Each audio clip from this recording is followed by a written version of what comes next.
Police had DNA from a serial killer's crime scenes for years, yet no suspect surfaced until a discarded pizza crust cracked the case wide open.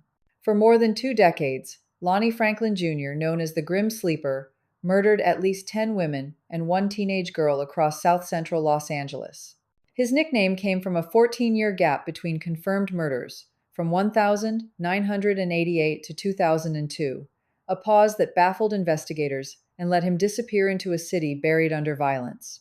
Born the 30th of August 1952, Franklin worked as a city sanitation worker, a job that handed him detailed knowledge of Los Angeles alleys, dumping grounds, and back roads. His victims were nearly all African American women, many struggling with addiction or working as sex workers. He shot each one with a .25 caliber handgun, leaving their bodies in trash bins, alleys, and bushes. The first confirmed victim, Deborah Jackson, was found in August 1985. The last known murder occurred in January 2007. But during the crack epidemic of the 1,980 seconds and 1,990 seconds, when multiple serial killers operated across overlapping zones and violent crime spiked, Franklin's pattern went unnoticed, or worse, ignored. Police held DNA from the crime scenes, but found no match in California's database.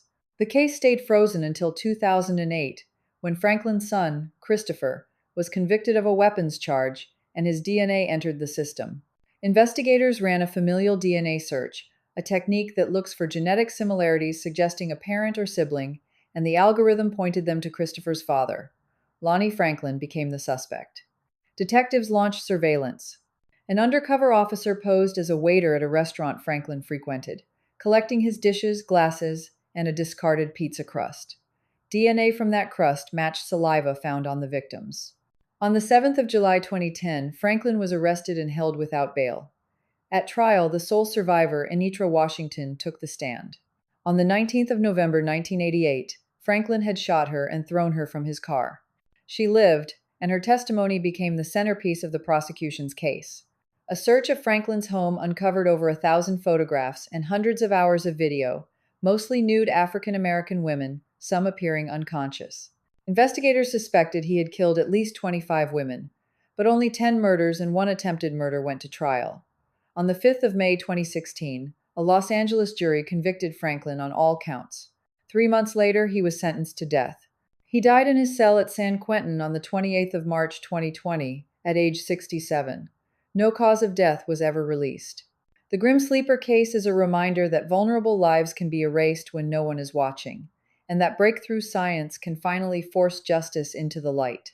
If you want to see how DNA and persistent police work are closing cold cases like this one, subscribe to True Crime News for careful breakdowns of real investigations every week.